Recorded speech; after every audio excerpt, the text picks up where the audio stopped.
kind of track test, all the data has correlated. Tell me, it does turn, and was that a little kind of sigh of relief? There has been a lot of people that have had objecting opinions about this car. Tell us what kind of went through your mind the first time it kind of went out on the racetrack in California. Well, obviously the good thing was that the simulation did work, and in a way I don't think we could have even done this 10 years ago. There's been such advances in particularly the power of the computer, which has allowed us to do these big simulations.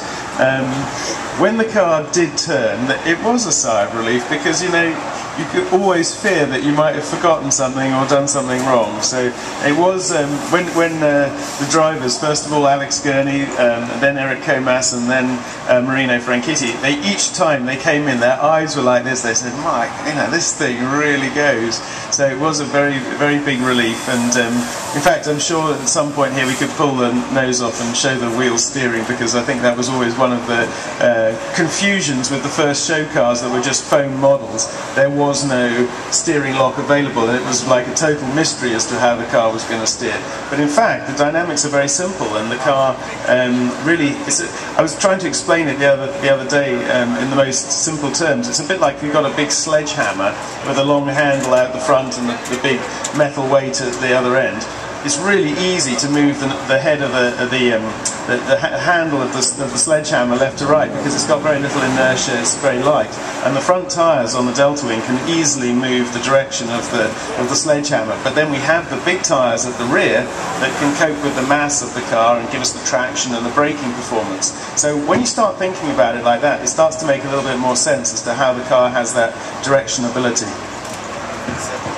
So, looking forward to the 24 Hours of Le Mans, for the fans here that may not be fully familiar with the concept, it's half the weight, half the horsepower, half the aerodynamic drag, the fuel tank is half as big, and we're expecting to use half as many Michelin tyres as well. It really is. What did the ACO say when you first proposed this idea to them?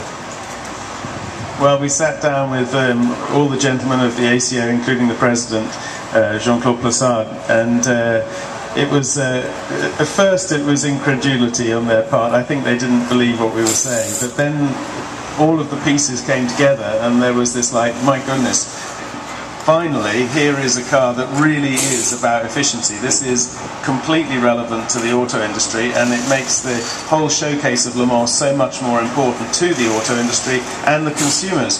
So yes, we will consume half as much tyre and half as much fuel, thanks to the fact, as you correctly stated, that we use half as much power because we have half as much drag and we have half as much weight.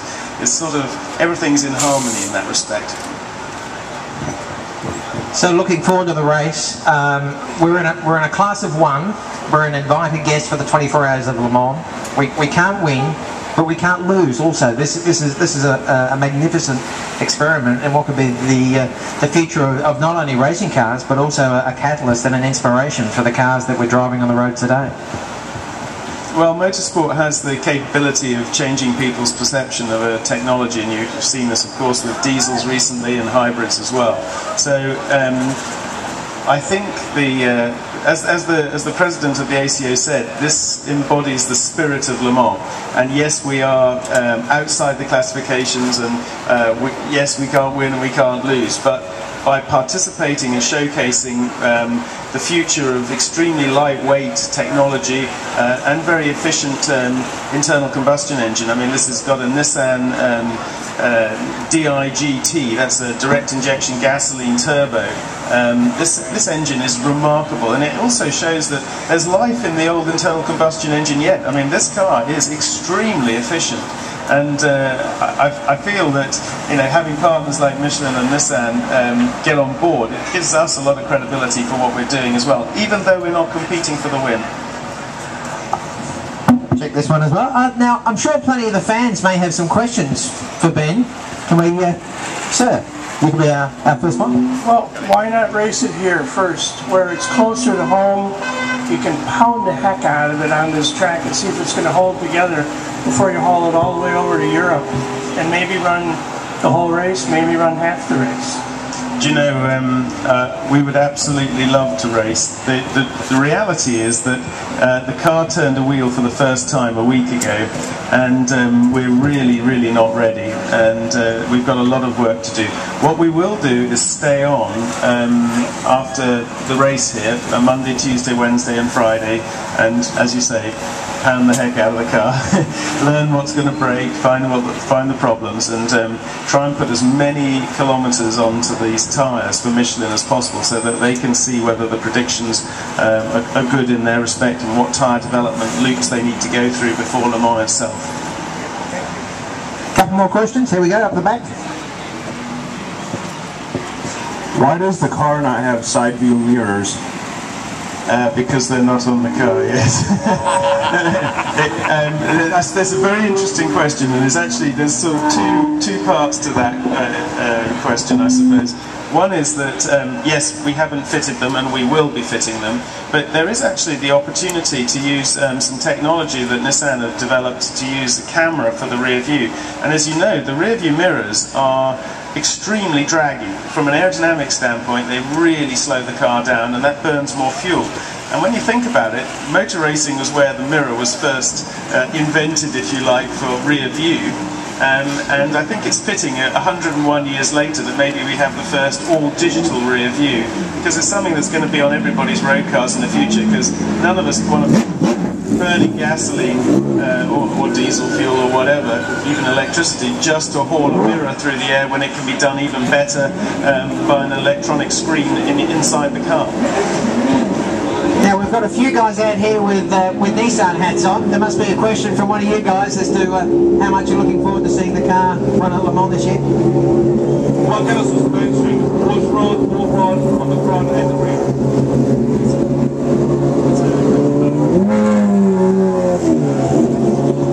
Okay, that's a very good question. The interesting thing about the car is that the two front wheels really work as one. And they do have independent suspension, but the loading is never different by more than a few pounds. I mean, sort of tops, it's about 60 pounds difference in load left to right. They almost work as one. So the front, there's no anti-roll bar. The coil and shocks act straight on the lower wishbones. And in fact, I think we could even pull the car out a little bit and take the nose off for people to see what the front of the car looks like. I mean, I don't know, would that be a good idea? Would people like to see that? All right, well, I tell you what, hey guys, we might just pull the nose forward a little bit and take just the nose off so that we can see the front suspension. At the rear we use a push rod and a rocker system, so the rear of the car works much harder. All the main cornering load is at the rear. So we'll pull the nose off here. We'll just take a moment to get organised. While we wait for that, we might get Marino Franchitti to come forward. We'll speak to the man that has actually been behind the wheel. And Mario and Mauro. Marino, welcome.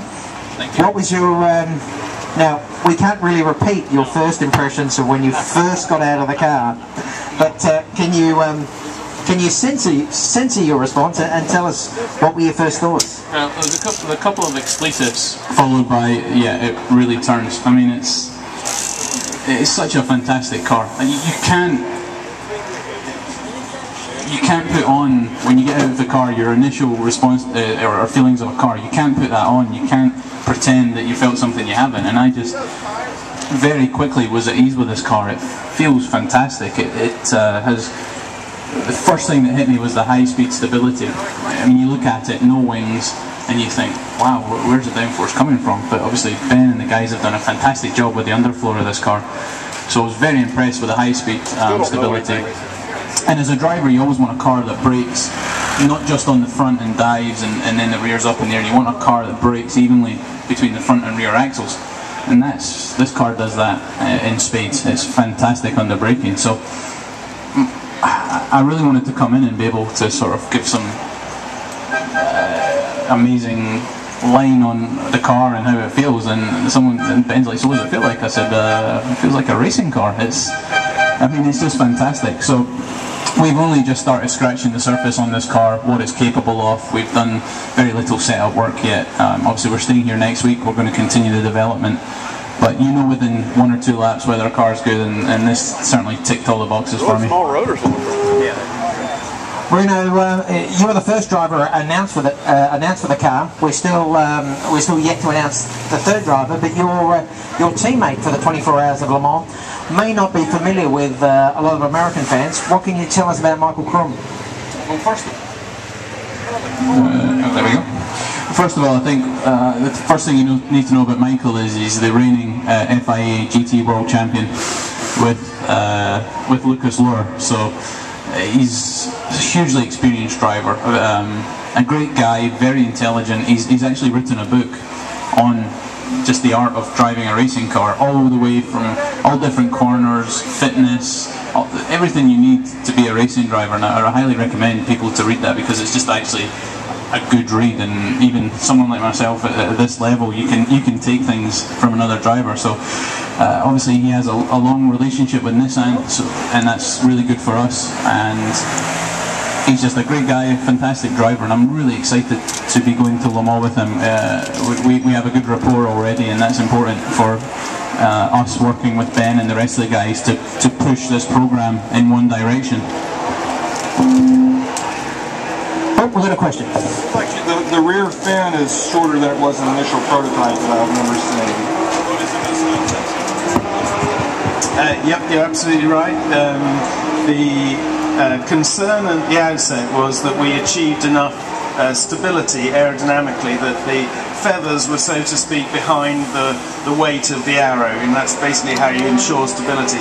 In fact, we discovered that we had such a big stability margin that when the ACO asked us to make sure that the car was no longer than 4.65 meters, which is basically the length of their pit boxes at Le Mans, we had no problem in shortening the back of the car. So basically, yep, we truncated the back of the car and maintained enough stability to make the car still feel good and stable for the driver. It kind of is a real car now, isn't it? I think at first it was a bit of a stylized idea, but in this case, as I've always said, you know, form follow function. The car is the way it is because it's the most efficient way around Le Mans.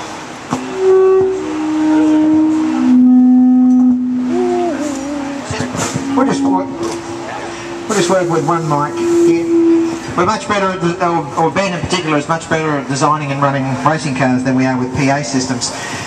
You'll see these amazing 4-inch wide front tyres. Now, who here drove to the circuit has the front tyres on their road car is probably wider than that?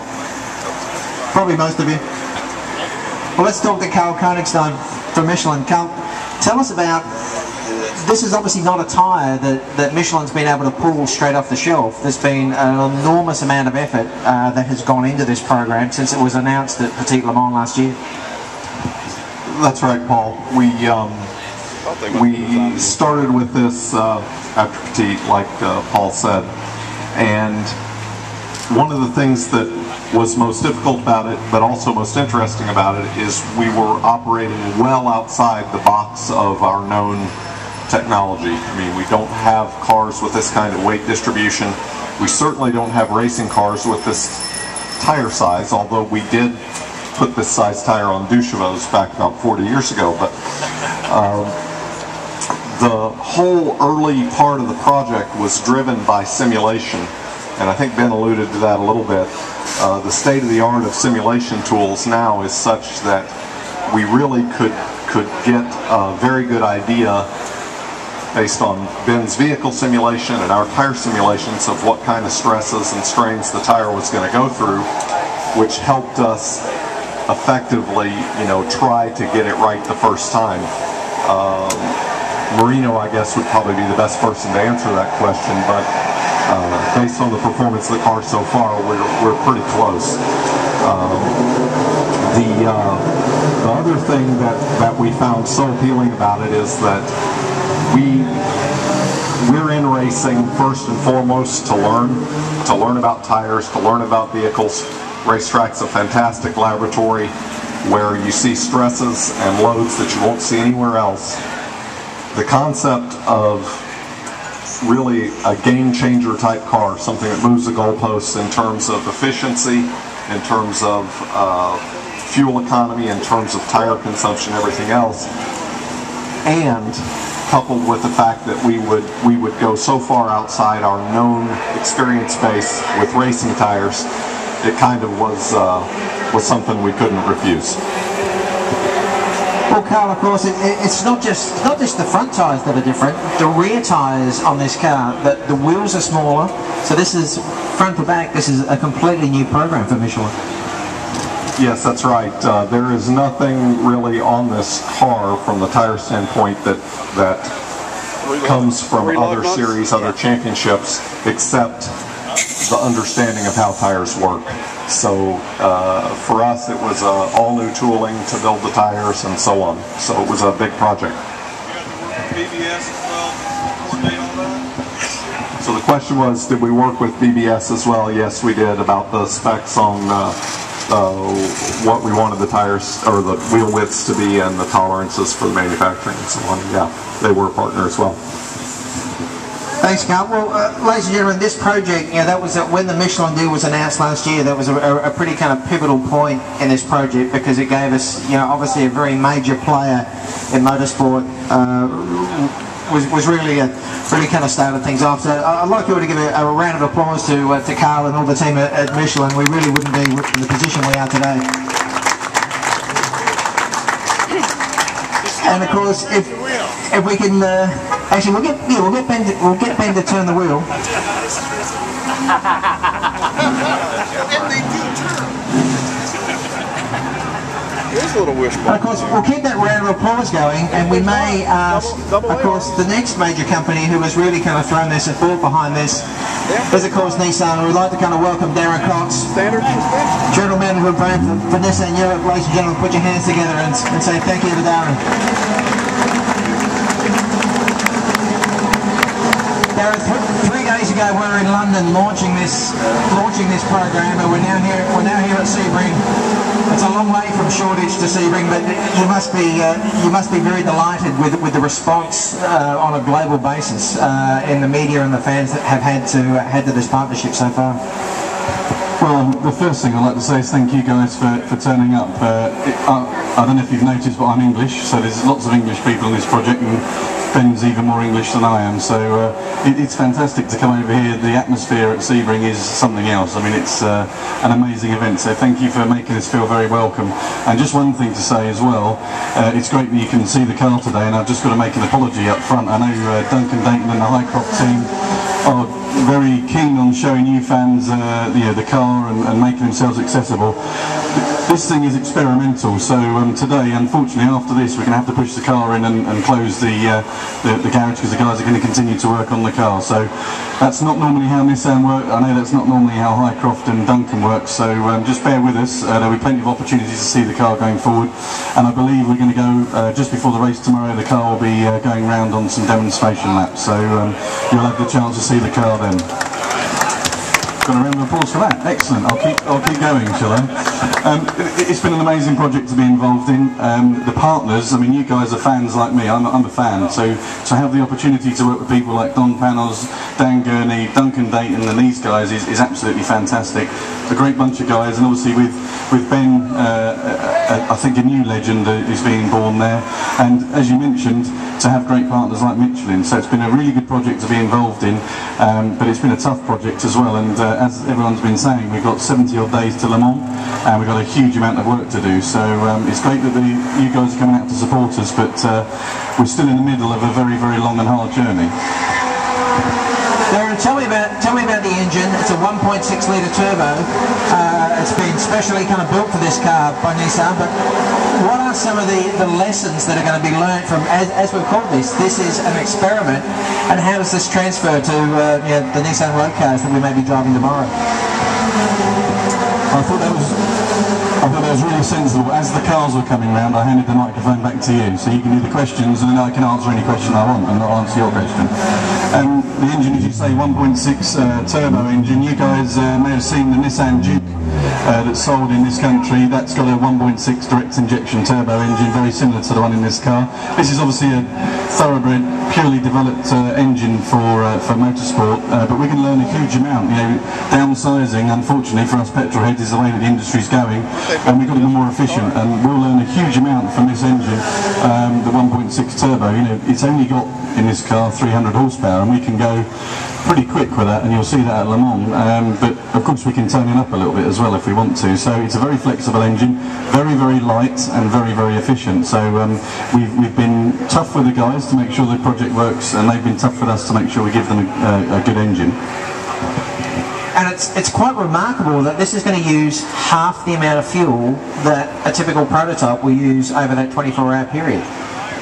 Yeah, and that's great. In this world, we've got to drive for consumption. You know, we've got a sport we all love here, and you know, we've got to make sure it's relevant, and we've got to make sure that the green lobby don't have opportunity to attack us and stop doing what we love doing, which is going racing. So hopefully, if we can go back to them and say we're going to use half the fuel with this type of car, then hopefully some of that criticism of those outside of our industry, we can back and carry on racing. Ladies and gentlemen, put your hands together for Darren Cox and all the team at Nissan. Thank you. Well, just one more thing. I think it's great. I've seen loads of Nissan hats and Nissan flags. So, guys, you'll have something to support at Le Mans, but also we've got cars out there during the 12 hours of Sebring with Nissan engines in them. So, watch those guys go. We've got some interesting driver lineups in there. So, hopefully, we can do well in LMP2. So, we're here this weekend. Thanks, Darren. Well, I think last but not least, we've had to drag Duncan Dayton out to the front of the tent as well. Ladies and gentlemen, put your hands together. How excited are you to see Highcroft Racing back on track? Well, it was 12 months ago. We were about this kind of very spot with the race against time, and we ended up with a pretty amazing result in the 12 hours of Sebring. Now, when we go to Le Mans, we can't win, but as we said, we can't lose. But how much are you looking forward to seeing this car run? Well, I'm actually thrilled. It's been a long time in the works, and we were very fortunate to be brought in a little over a year ago, and to have the opportunity to work with heroes of mine like Dan Gurney and Chip Ganassi and obviously Don Panos and the others. It's just a wonderful opportunity to be involved in this project, and I was a fan of racing as a kid, and to me this looks like corgi toys I had as a child, so it's a dream to be back racing at Le Mans and turning laps here today at Sebring. So, you're a very accomplished racer yourself, 10-time winner at the Monaco Historics. In fact, you're going to be kind of headed there next month. But how much do you want to get in and have a go yourself? And are you going to have to fight Ben Bowlby for some seat time, because he wants to get in as well? Yeah, no, I think everybody who's seen this car wants to get in it and have a steer and see how it works. But based on the feedback from Marino and some of the other guys that have driven it, it feels pretty much like a normal car. So I don't think it'll be surprising, but it's certainly history making, and so I'd love to have a go. Thanks, Duncan. Put your hands together for Duncan Dayton. We might just drag Ben Bowlby over one more time. I'll just see if there's any other additional questions. Ben, if you could pop back over for a second. A lot of problems to solve, I'm sure. Just finally, before we pop out of the sun here, because particularly these English folk don't do well in this kind of hot summer weather. Yeah, we'd like to kind of keep him in the shade. So, any final questions from you guys here today? How many foot-pounds of torque is on the engine? So it has, foot-pounds, it's got 312 Newton meters. I think that's like 240 foot-pounds, but I have to be corrected on that. 312 Newton meters is what it is. And there was a question over there that the young lady had over there. And a young lady wearing a great logo on her jacket too. We're very in fact, we might get you to come forward, because if we come forward to the speakers, we start squealing. Any chance to do testing? Step right up. Any chance to do testing with other cars to see how it performs in the air? well, it's really important to see how the car does perform in the wake of other cars. So in fact on Monday, Tuesday we'll be sharing the track with Audi and some of the other competitors, so I suspect we'll get a chance to see how the car feels in the draft. But one of the things that the layout of the car was really designed around was having much less loss of downforce when in the wake of another car, and by not having a front wing and a rear wing, which are sort of quite short chord and fairly optimized aerofoil sections, they don't do well in changing turbulence conditions and changing onset flow angles. So the underbody on this thing is just like these two huge vortexes on each side that, you know, they're pretty much unburstable. So no matter what you get in terms of weight from a car in front, you just continue to make this massive underbody low pressure downforce, and that keeps the car very drivable. And I think one of the things that Marino felt when he started really going for it in the car and testing a button willow was how the downforce just was like this magic hand that was pressing the car to the road, so it was really good. Of course, one of the other things, Ben, is the fact that, you know, this car is only 475 kilo dry, whatever that works out in pounds. Trouble is, us metric people, I know we should be kind of getting with the program, but we're working on that. But with that so much less weight, you don't need as much downforce to actually glue the car to the road, do you? That's one of the magic parts of reducing the weight. Once you have less weight to get around the corner, not only do you need less tyre to get the same specific loading, but you also need less downforce, and that gives you directly less drag. So everything is a sort of a virtuous circle or a cascade, that if you save some weight, you save some downforce, you save some drag, you save some tyre, then you can save some more weight, and we went from basically, you know, you could argue from a 900 kilo car to achieve this level of performance all the way down to a 500 kilo car. So it's half the weight basically. Any other questions? Just shout from the back. That's understeer or oversteer? Well, counterintuitively, it in fact is an oversteer limit car, and it's quite easy to realise that when you look at the fact that we have, roughly speaking, 30% of the mass and 30% of the tyre and 30% of the downforce at the front of the car. But because all the roll stiffness, all of the control of the car's roll occurs across the rear tyres, when you get the car fully loaded up, you're actually starting to, don't lift it off the ground, but you are unloading the inside rear tyre. So at that point you transition from having all of the front tyre and two rears to all of the front tyre and one rear in the big picture. So the car at the limit is always going to gently oversteer, but the driver can always correct the car and reduce that transfer. So the driver can find the balance limit relatively easily, and it's not a transition from an understeer to an oversteer. It's it's much more like a sprint car, or there's some other examples of cars that tend to ride the rear tyre a bit more. And this car does not have that intrinsic understeer. It's very, very strange, but was one of the sort of big discoveries of why the layout is the way it is, because it's actually dynamically stable and has this favourable characteristic. Ben, talk about the analogy of if you're in a jumbo jet or a big plane and you're coming into land and there's this huge crosswind. We've all been at some of those sort of slightly scary airports, you know, around the country, coming in over the Great Lakes, etc. When the planes come in with a big kind of sideways movement, but they always land dead straight, and the same applies to this car. Yeah, and this is to do with understanding the fundamental stability margin. And you know, as Paul says, when a jumbo comes in, or any aircraft, modern aircraft, because the main undercarriage, which does the main part of the braking, is behind the centre of gravity, you have the effect of a parachute behind you. I don't know if you've ever tried to launch a parachute in front of you, but it doesn't last very long. It swaps around really quick.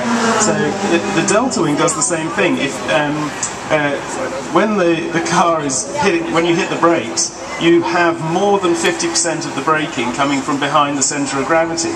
And in fact, that is unique in a racing car. Today here there is no car that has more than 50% behind the centre of gravity. So there is always the risk that if you were to lock a rear tyre on a conventional car, the car will go into quite a difficult oversteer.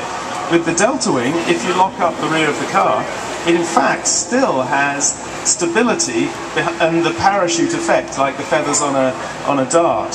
So not only does it have the aerodynamic stability characteristic, but it has the tyre balance stability characteristic, which is very, again, counterintuitive. But when you are sitting in that aircraft coming into land on a dodgy day, and you know, the pilot puts the plane on the deck, even if it's quite a harsh landing, you know as soon as they slam on the anchors, and you know, not only do they have the rearward centre of pressure from the flaps going up, but the braking is also behind the centre of gravity, and that's a very stable condition. One more question. This last one. First with the hand up. Oh, right beside me. That was easy. How did you reduce the drag by half? Because you've still got about the same frontal area. Well, oh yeah, we've had it in a full-scale wind tunnel at Windshear in North Carolina. We've had a third-scale model running at Dan Gurney's All-American Races for the last 5 or 6 months, and we've also done a lot of computational fluid dynamics (CFD) work to help it. One of the things we had to do was convince Michelin that going to a smaller profile, smaller height tyre was the way to go, because that was a huge reduction in frontal area. So when you look at this Audi Michelin tyre, which is about 28 inches tall, I don't know whether we should almost bring these out, Carl, do you think? I don't know. But one of the ways you reduce the frontal area is to make the tyres a bit less big. So this is our front tyre, and the rear is a similar thing, and here is the front of a current car. So when you put the two together like this, you see how we managed to reduce the frontal area fairly significantly. But that's not the only way that you reduce drag. You also reduce drag by reducing the induced drag of making downforce. So if you can have a lift to drag ratio of 3 to 1, for example, 3 times as much downforce as drag, if you halve the amount of downforce you need, you can almost halve the drag induced. So these are the ways that we managed to get the drag down. I mean, one of the, as we said, the partners of this program are very important, but the Nissan engine in the back of the car is not just the horsepower that's making this car go. Nissan really are kind of throwing an enormous effort behind this, with engineers embedded in the program, and really kind of making sure that we have all the resources required for this to be as successful as possible.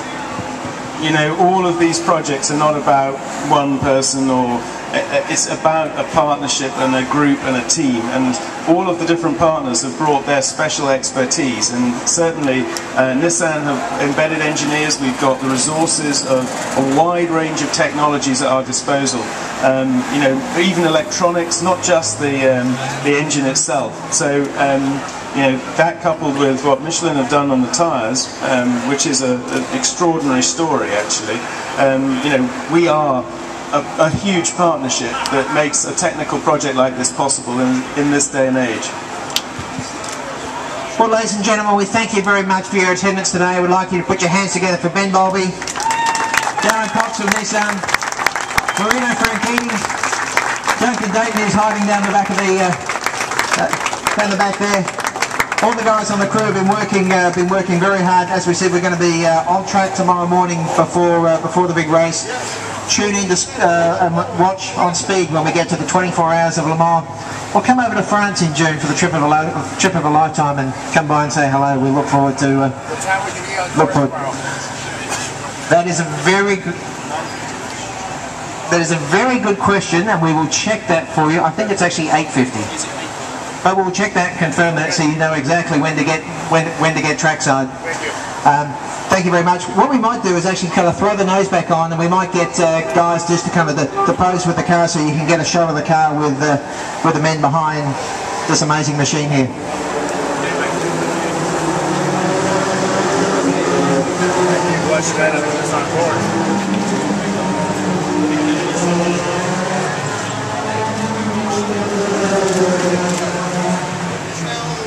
Just a tiny little break going, but Doesn't need much, does it?